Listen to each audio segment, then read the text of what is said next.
Hello everyone, you're listening to Advocast. I'm Janiyah Owens. And I'm Benjamin Bassett. Here's our first story. 24-year-old Elliot John Henry Johnson, who drove the vehicle in the March 9th freeway shooting that killed former Contra Costa College student DeMarcus Doss and injured his passenger, was arraigned at the Superior Courthouse in Richmond last Thursday. Instead of entering a plea to his murder and attempted murder charges, his attorney asked the court to delay his pleas to April 11th. Johnson is being held at the West Contra Costa County Detention Facility in Richmond. His two 17-year-old cohorts, one of whom is the presumptive shooter, are waiting for approval from a judge to be tried as adults and are being held at the Contra Costa Juvenile Hall in Martinez.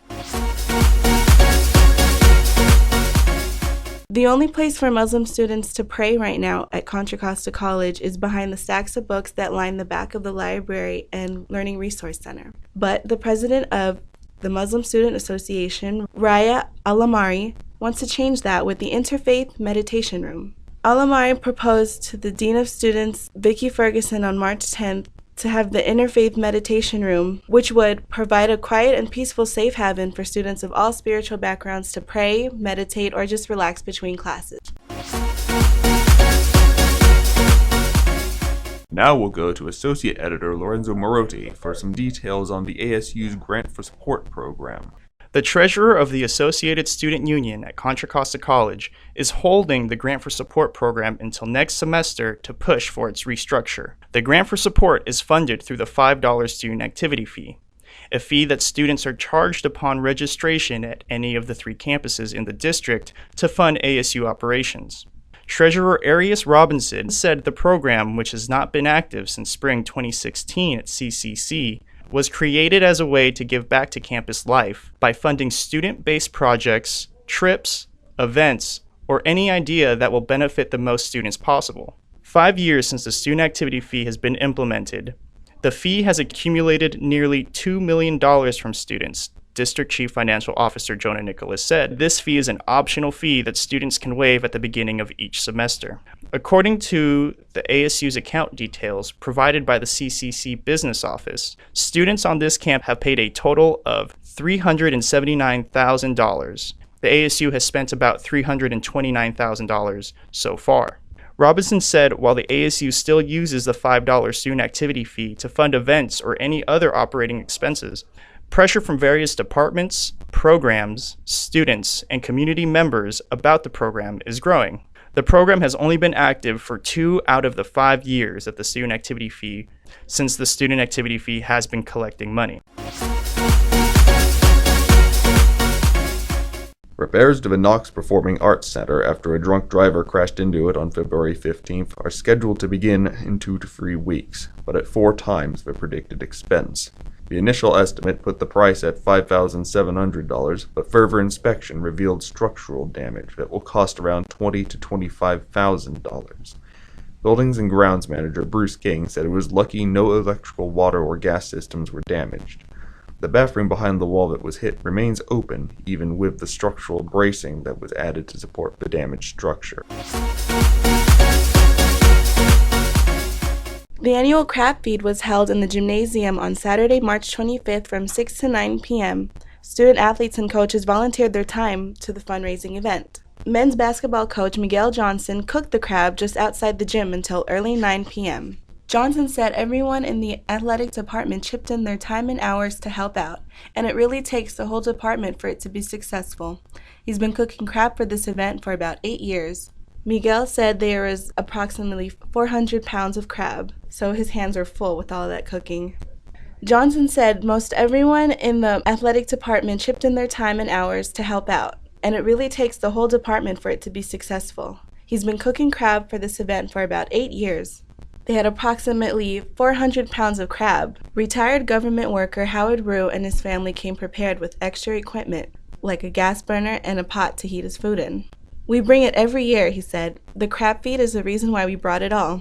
It's all about meeting people, having fun, and helping the department raise money. It's a family outing, and we've been coming here for the last 6 or 7 years." the Campus Center project completed, construction will begin again in early 2019 with $29 million allocated to revitalize the post-World War II era structures of the athletics department. The Measure E funds will be used to remodel the gym annex, the gymnasium, and both locker rooms. Once started, the work is expected to take 16 months to complete.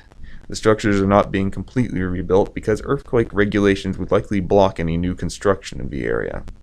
It has not yet been determined where sports events and classes will be held during construction, but several community locations are under consideration. Students on campus played the Murder Mystery Game, organized by the Associative Student Union, at the Student Center Plaza on Thursday. ASU Senator Jackie Oritz said the Murder Mystery Game is based around completing a passport and is a way to challenge students while getting them to interact with each other. They completed the passport by visiting 4 booths around the campus. Liberal arts major Alima Tahir said it was fun playing the game and it gave her an opportunity to use the skills that she accumulated in school. ASU Senator Michael Murray said the second table is where people can read a transcript of police statements and see a picture of the murder weapon. He said the students can ask me questions and they'll be answered without spoiling anything. Oritz said participants finished by going around the booths to bring the passport back to the first table and write who the killer is on the blank side of the passport. The first place winner, announced the next day, gets a Kindle Fire, with the next 4 people to guess the killer receives a $25 Amazon gift card. And that's it for this week's news bulletin. Stay tuned for our next podcast. I'm Janiyah Owens. And I'm Benjamin Basso. Thanks for tuning in. You fine folks have been listening to the Advocast. If you have something to say, we'd love to get some feedback and suggestions. Look us up on Facebook and Twitter at Accent Advocate, at Instagram at CCC Advocate, and Snapchat at CCCADV0CATE. If you write in, maybe we can read it aloud and respond.